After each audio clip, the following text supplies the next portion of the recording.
So when faced with a problem, there's really three possible things we can do. We can ignore it, we can try to solve it, or we can exploit it, try to make a buck. So I'd like you all to think with me today about how some of the people in the tech industry are defining their problems, our problems, and what they're doing about those problems. Because about 9-10 months ago, last April, I started thinking about this. I sat down one Friday afternoon and I wrote a rant about the sharing economy. That's, Uber, Lyft, Airbnb, those guys. Since now, it's now called, the gig economy or sometimes the on-demand economy, and it's become a much more crowded field. You got all these little app-based personal valet services that are all predicated on the idea that there's always going to be a desperate pool, a huge pool of people who are willing to work any hours for very little pay and no job security and no chance for advancement. And I looked at this business model and I said, this is undermining civilization. What these guys are doing, if they have their way, pretty soon there's not going to be any full-time jobs for any of us. I said, because what they're really doing is they're formalizing and expanding the shadow economy. Everybody knows what the shadow economy is, right? It's that guy down on Monument Street, maybe selling loose cigarettes or sometimes hats and mittens this time of year, or maybe crack. The shadow economy, it exists in every economy, in every country, to a greater or lesser extent, according to how much civilization is present. And so I wrote this all down, and I looked at what I'd written, and I thought, well, this really isn't much of an insight. I wasn't really going to publish it. I sent it around the office. Well, it did get up online pretty soon as a blog post.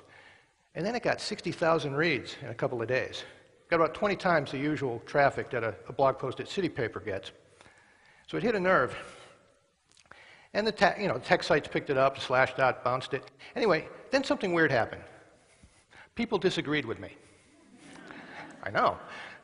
So no, what people didn't say, oh, you're wrong about there not being any jobs in the future. What they said is that, what do you want with a job for? Jobs aren't such a great thing. You can, having an economy based on full-time jobs is really inefficient, is what people were saying to me. And then they said something that irritated me. They said, you know what, it doesn't matter what you think because we're going to do it anyway. It's inevitable, so adapt or die. And I was like, really? Because I always thought I had a choice, right? I thought we all had a choice about what kind of society we want to build for ourselves, that we could go to the ballot box and choose the people who are going to promulgate the laws that companies have to follow in a democratic and free society. Oh, no, my critics, I'm arguing on the internet now. My critics are like, no, you got that all wrong. Free is when we get to do what we want to do. And democracy is when you choose the app that best fits your lifestyle. And the government better get out of the way. And I'm like, I was dumbfounded, right? Because I'd never been wrong on the internet before. So anyway, I wrote my thing and I took my lumps and I didn't think too much about it for a few weeks until I got invited to give this talk. And then I thought, wow, I got a second chance. Now I'm gonna convince these people that they're really not correct. But then I thought, well, how am I going to do that? I don't have a lot of juice in this business. I'm not a venture capitalist. I don't code. I'm a reporter at a newspaper. I am a low-level worker in an industry that's dying precisely because it has failed to adapt to technology. What can I do? I know what I'll do. I'm going to get their argument right. I'm going to figure out exactly what they're saying. I'm going to pay a lot of attention to what they're saying, and then I'm going to really know them. And then I'm going to be able to do something with that. So I started paying attention to this business. And pretty soon Uber is starting to poach Lyft's drivers. And they give them a little bonus for this. And then Uber's got somebody on the payroll, a bunch of people on the payroll. Their whole job is to mess with Lyft. They order a ride and then they cancel it at the last moment. I was like, this is great. Then Uber starts saying, and you know what? Our drivers make $90,000 a year on average. On average. I'm like, wow, that's almost unbelievable. And then Uber's got one of their high-level peoples in a whole room of people, and he starts saying, the people who criticize us, Uber, we ought to do some opposition research on that. And we can get the dirt on them and shut them up. And I'm like, but there's still people on the other side of this argument, and they're all like, leave me alone. I'm disrupting you. Well, finally, I got the picture, and I was like, I'm not going to argue with these people, because to some people in the tech industry, civilization's an obstacle. It's an obstacle to their hitting it big. And these are people for whom innovation is progress minus the Enlightenment. Progress minus the Enlightenment. We don't want any John Locke in it. We don't want any Rousseau. There's not even any Adam Smith, because we have Ayn Rand in Spark Notes. And so, yeah, I finally got, so I finally realized I can't argue with them. I got to convince everybody who's not them that what's at stake here is a big deal. What's at stake here is a social compact. And another thing, that this really isn't an innovation. What's happening is really just an evolution of what's been going on in business in America, especially for the past 40 years. When you think about it, you got to look back and see who's making the money and who's really making a success of themselves. They're the companies that offload cost and risk. Right? So you're in a high-tax business, well, you get some accountants and you figure out how to reincorporate in Bermuda or something like that, right? Or if you're a rich person, you don't want to pay taxes either, you get wealth management to come and put all your stuff in a trust, right? Or, you know, let's just say you're wealth management, by the way, this is a huge industry that didn't exist until the 1980s. Okay, so you've got a factory and you're paying, you know, union labor. Well, nobody wants to do that. What do you do? Say it with me, folks. What do you do? That's right, you send it to China. Everybody knows it's a cliche. But what if you can't do that? What if you have to have people here? Well, you turn them into independent contractors, don't you? And that's what the taxi industry started doing in the 1970s. That was an innovation. All these little taxi companies all over the country, one by one and in pairs, they started calling in all their taxi drivers to a room. He said, you know what, folks? I'm tired of paying you. You're going to pay me from now on. That's how we're going to do it. $100 a week, say. And for that, you get to drive the car you've been driving all this time. You get the license to be a taxi driver, and you also get the dispatch service. And here's the great news. Every penny over that $100 a week, you get to keep. Welcome to the American dream, fellow entrepreneurs. So all these taxi drivers are like, because now suddenly they're responsible for all the insurance they, you know, didn't have to deal with before. They're never going to get overtime anymore. They can't get paid vacations. Right? If they get hurt on the job, they're not eligible for workman's comp. If they get fired, they're not eligible anymore for unemployment insurance. Right? And then at the end of the year, they get to deal with their taxes like a small business. So you get these taxi drivers, like they're like, So what do you think happens? Well, a lot of them blow it off. Right? They don't know what they're doing. Plus, they're an all-cash business. You're turning them into scofflaws. Right?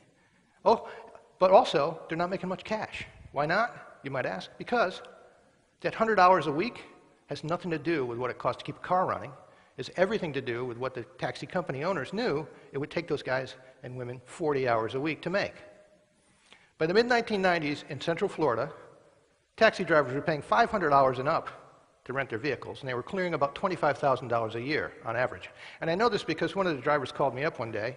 I was a reporter down there, and he said, we're tired of this. We're going to sue Mears Transportation. He was then and still is the dominant taxi provider in Central Florida. He says, we're suing that guy. I said, it's amazing. Why don't you let me see what you're up to?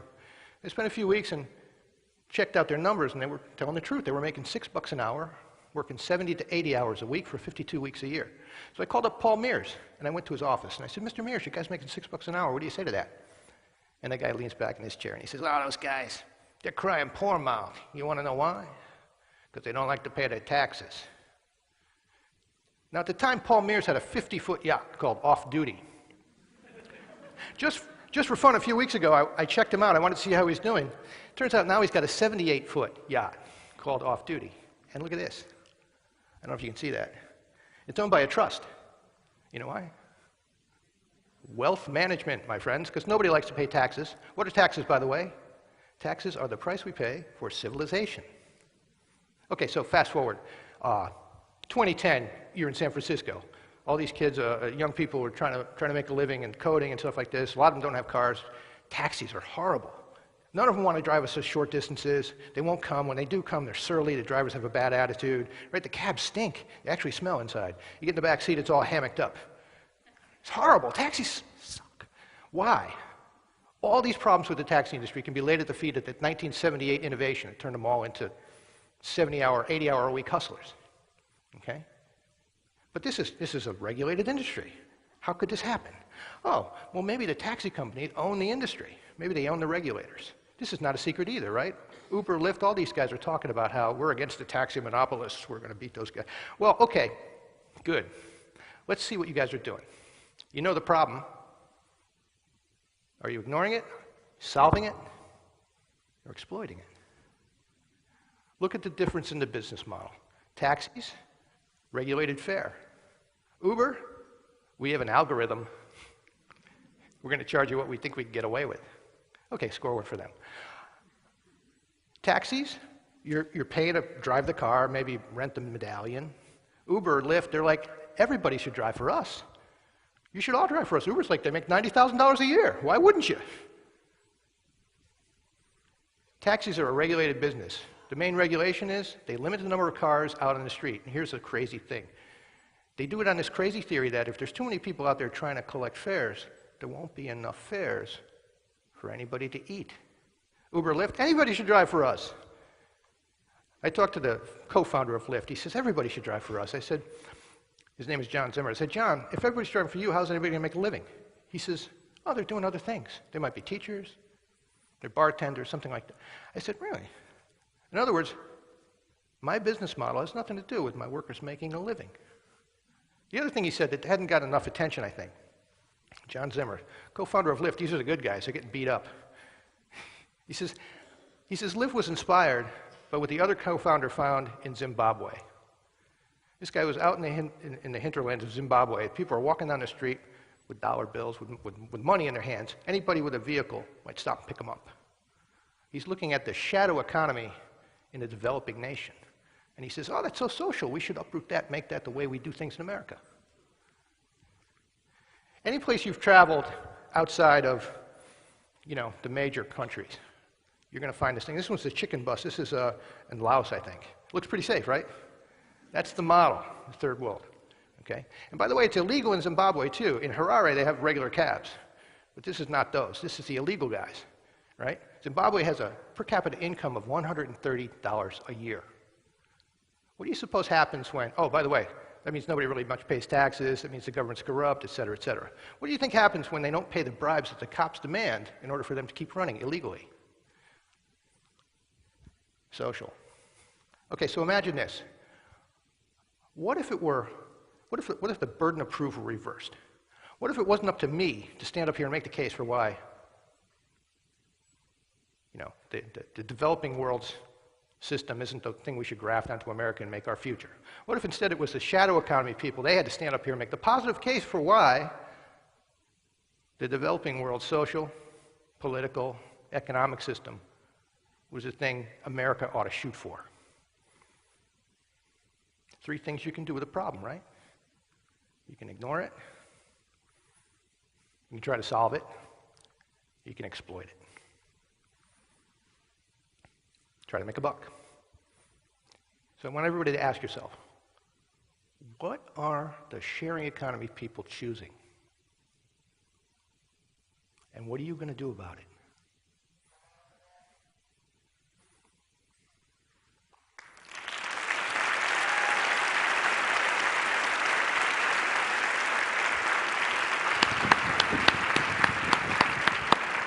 Thank you very much. Thank you very much.